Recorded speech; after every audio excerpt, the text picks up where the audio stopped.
Welcome back to our channel education SKJ में।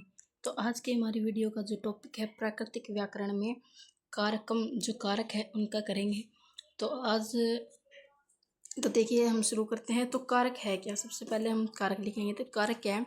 क्रिया विनेयी कारकम, यानी कि क्रिया अथा जिसका अर्थ क्या है, क्रिया के साथ जिसका सीधा संबंध हो उसे कारक कहते हैं। प्राकृतिक व्याकरण के आचार्य कौन है? हेमचंद्र ने क्रिया हेतु कारकम कहकर क्रिया कारक को कारक माना है। ठीक है, इस प्रकार क्रिया से साक्षात संबंध रखता है, जिसका क्रिया से कोई संबंध न हो उसे कारक नहीं माना जाएगा। ठीक है, कारक के भेद क्या है? प्राकृतिक व्याकरण के अनुसार जो है संस्कृत में ही समान ही जो संस्कृत के समान ही क्या होगा, कर्ता कर्म कर्ण संप्रदान अपादान और अधिकरण, ये ही 6 प्रकार कारक के होंगे। ठीक है, और प्राकृतिक व्याकरणों ने क्या है, 6 प्रकार को कारक नहीं माना है, क्योंकि इसका क्रिया के साथ सीधा संबंध नहीं रहता, परंतु संबंध कारक को बताने वाली छठी जो विभक्ति है को, का, के, की आदि कुछ विशेष अर्थों में प्रयुक्त होती है, उसे दिखाने के लिए यहाँ इसका विवेचन किया गया है। ठीक है,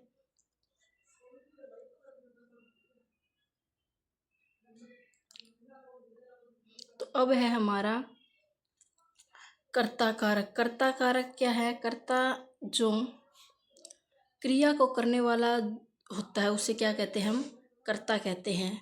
ठीक है, जिससे संख्या के संबंध में विधान किया जाता है उस संख्या के रूप को हम कर्ता कहते हैं। जैसे उत्तर के लिए रमो आई, रमो झाई आई, या यहाँ राम कर्ता कारक है। ठीक है, तो अब क्या, प्रथमा विभक्ति, इसमें हमेशा क्या लगती है? प्रथमा विभक्ति लगती है। ठीक है,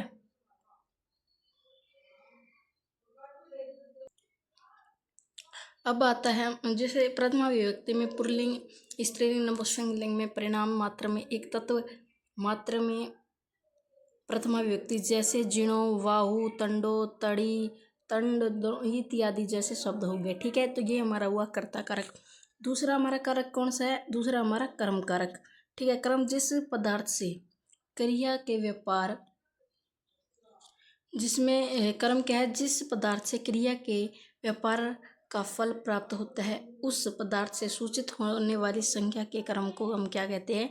कर्म कारक कहते हैं। जैसे किसी वाक्य में प्रयोग किए गए पदार्थों में जिसको कर्ता सबसे अधिक चाहता है उसे हम क्या कहते हैं? कर्म कहते हैं।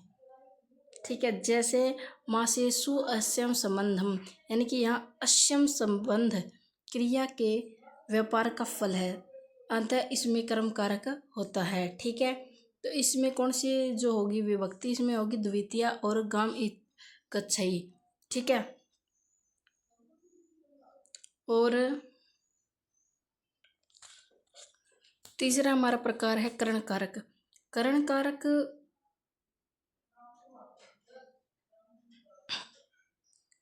कर्ता, करण क्या होता है? कर्ता अपने कार्य की सिद्धि में जिसकी सबसे अधिक सहायता लेता है उसे हम क्या कहते हैं? करण कारक कहते हैं। जैसे सो पायन अच्छाई, यानी कि यहाँ पर पायन चलना रूप कारक कार्य की सिद्धि में सबसे अधिक सहायक है, इसलिए इसमें हम करण कारक हुआ है। अच्छा, इसमें कौन सी विभक्ति होगी? जो कर्ण कारक में हमेशा तृतीय विभक्ति का प्रयोग होगा। अच्छा, इसमें विभक्ति कैसे होती है? सो पाइयों, यानी कि वह स्वभाव से मधुर है। से का यूज हो गया वहाँ पे, क्या हो गया? कर्ण कारक हो गया। ठीक है, नेक्स्ट है हमारा, तो हमारा चौथा कारक है संप्रदान कारक।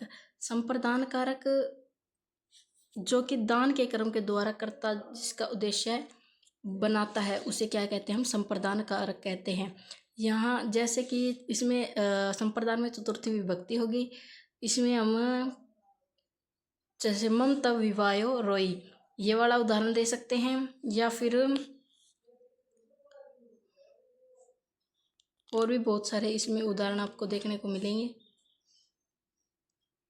जैसे हम पाहुन सुथी प्रजा कल्याणम, पाहुन सुथी प्रजा कल्याणम, इसका जो ये उदाहरण है ये भी चलेगा। या हरिणो नमो, हरि को नमस्कार हो। ठीक है, ये वाला हम कर सकते हैं।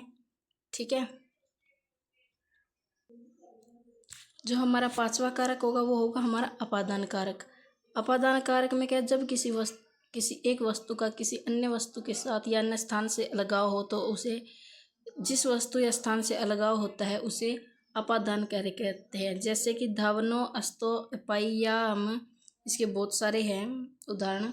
जैसे ये वाला लीजिए, तत सपो भयम अस्ति, यानी कि वहाँ सांप का भय है, यानी कि वहाँ से दूर रहने के बारे में इसने कहा है। ठीक है, नेक्स्ट है हमारा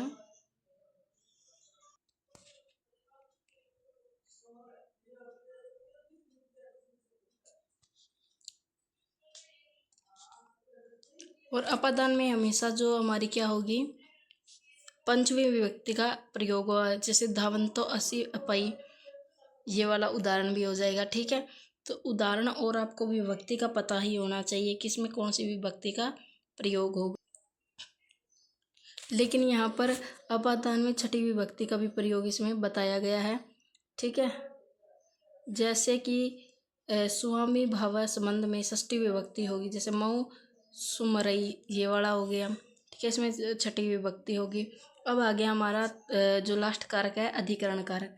ठीक है, अधिकरण कारक में क्या होगा, अधिकरण में क्या है, किसी वस्तु या क्रिया के आधार को अधिकरण कारक कहते हैं। जैसे कड़े का को असाई, इसमें को का आधार कट है तथा कट के अधिकरण संज्ञा होगी, और इसमें कौन सी विभक्ति होगी, इसमें सप्तमी विभक्ति होगी।